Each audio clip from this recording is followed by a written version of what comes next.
তিনি হয়তো ব্যস্ত থাকেন, ফেব্রুয়ারি মাসে নির্বাচন হবেন, সেই লক্ষ্যে কাজ করব এবং অনেক দায়িত্বশীল মানুষ তিনি হয়তো খেয়াল করে নেন বা ভুলে গেছেন। সেদিন আপনারা সাংবাদিক বন্ধুরাও এসেছিলেন, মিডিয়ার সমস্ত সংশ্লিষ্ট দায়িত্বশীল সকল ব্যক্তিবর্গ এসেছিলেন এবং পরের দিন সকল পত্রিকা এবং টেলিভিশনে এসেছিল এবং এই সম্মেলনকে সমাদৃত করেছেন সংশ্লিষ্ট সকলকে যে ডিএম কাদের কাউন্সিল করতে পারেন নাই। প্রেসিডিয়ামের সিদ্ধান্ত মোতাবেক সেই কাউন্সিল করতে তিনি ব্যর্থ হয়েছেন এবং সেখানে আমরা অপেক্ষা করলাম যে কাউন্সিল তিনি করবেন। আমরা একটি গণতান্ত্রিক রীতিনীতিতে দলকে সমৃদ্ধ করার জন্য গণতান্ত্রিক অধিকার নিয়ে আমরা বলেছিলাম যে একাধিক প্যানেল পড়বে, সেখানে ব্যারিস্টার আসলাম মাহমুদ এবং রুহুল আমিন হাওলাদার একটি প্যানেল দেবেন। এরপরে হঠাৎ করে তিনি স্থগিত করলেন, তিনি করতেছেন না। তারপর আমরা আইনের আশ্রয় নিলাম, তার কার্যক্রম বন্ধ করে দিলেন আদালত। তারপরে আমরা অপেক্ষা করলাম, একটি দল তো তুমি থাকতে পারে না, সাংবিধানিক এবং গঠনতন্ত্র মোতাবেক চেয়ারম্যান অনুপস্থিত থাকলে তিনি আর কো চেয়ারম্যান দায়িত্বে থাকেন, আমাদের গঠনতন্ত্রে আছেন।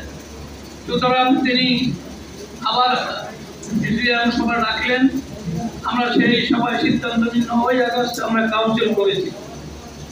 সেই কাউন্সিলের ফলাফল আপনারা জানেন। আমাদের চেয়ারম্যান যিনি আজকে বক্তব্য রাখবেন, সাবেক পররাষ্ট্রমন্ত্রী ব্যারিস্টার আসলাম মাহমুদ, তিনি আমাদের সমাদৃত একজন ব্যক্তি, রাষ্ট্রের তিনি চেয়ারম্যানের দায়িত্ব নিয়েছেন।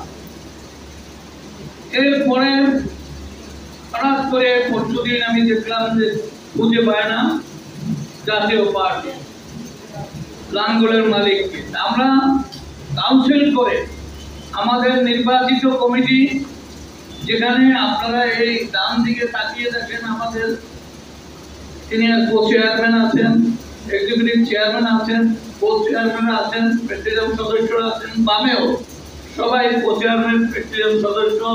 নাম বললে অনেকের নাম বলতে সময়ের প্রয়োজন হবে, আপনারা সবাইকে চেনেন। এরা সবাই মানে প্রথম সারির নেতা। হোসেন মোহাম্মদ এরশাদ সাহেব থাকতে আমরা মন্ত্রী পরিষদের সদস্য ছিলাম এবং পার্টির দায়িত্বে ছিলাম। তো উনি হঠাৎ করে আমাদেরকে অবগতি দিলেন তাদের সাথে। তো এইটার পরে তো পার্টি থেমে থাকতে পারে না। আমরা তারপরও আমাদের কাউন্সিলে তাকে আমন্ত্রণ জানিয়েছিলাম যে আসেন, আসলে আমরা একটা সম্মানজনক জায়গায় তাকে দায়িত্বে রাখলাম। যাই হোক, আমি অনেকগুলো শক্ত কথা বলার ইচ্ছে ছিল। আমি একা যখন কথা বলবো তখন আমি এই কাগজ আর পড়লাম না, এটা আরেকদিন আমি বলবো। তবে নিয়তির খেলা, এই যে কোরআন তেলাওয়াত করলেন আমাদের মসজিদের ইমাম সাহেব এবং ওলামা পার্টির একজন দায়িত্বশীল ব্যক্তি নাসিরউদ্দিন সাহেব, এই আয়াতে আছে অতজু মানতাসাও অত দিল্লু মানতাসাও বেয়ানিল খায়র ইন্নাকা আলা কুল্লি শাইইন কাদির, এই আয়াতটি উনি পাঠ করেছেন। অর্থ হলো যে ইজ্জত, সম্মান, সম্পদ সবই আল্লাহর হাতে। তিনি যাকে ইচ্ছে তাকে দেন এবং যাকে অপছন্দ করেন তাকে কাউকে নির্মমভাবে বিদায় দেন, অথবা এইভাবে কাদের সাথে যেভাবে গেছেন সেইভাবে চলে যান। আমি এখন অনুরোধ করব আমার মিডিয়ার সম্মানিত ভাইদের মাধ্যমে যে আমরা সমস্ত কাগজপত্র গঠনতন্ত্র মোতাবেক, কাউন্সিল মোতাবেক, বিধি মোতাবেক, প্রচলিত আইন মোতাবেক আমরা নির্বাচন কমিশনে আমরা জমা দিয়েছি।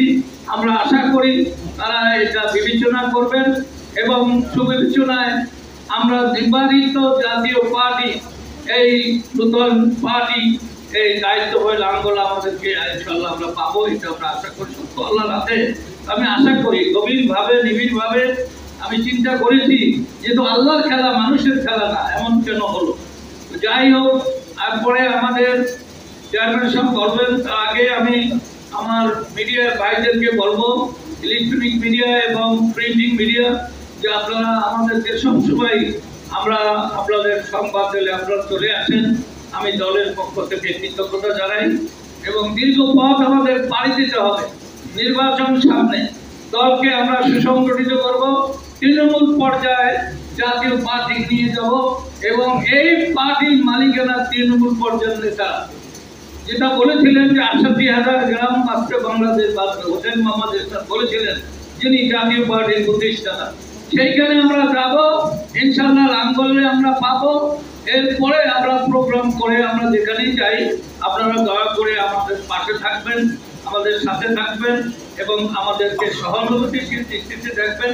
যেটা আমরা দেশের জন্য, মানুষের জন্য, আমাদের দলের জন্য কথা বলবো সেটি আপনারা দিবেন। এই অনুরোধ থেকে আপনাদের উপস্থিতিকে আমি অত্যন্ত আন্তরিকভাবে স্বাগত জানাচ্ছি এবং আমাদের নেতৃবৃন্দ এখানে আছেন, সবাইকে আমি কৃতজ্ঞতা জানাই যে তারা সবাই এসেছেন এবং তাদেরকেও আমি আমাদের প্রতি সহানুভূতি সহযোগিতা কামনা করে আমি আল্লাহর কাছে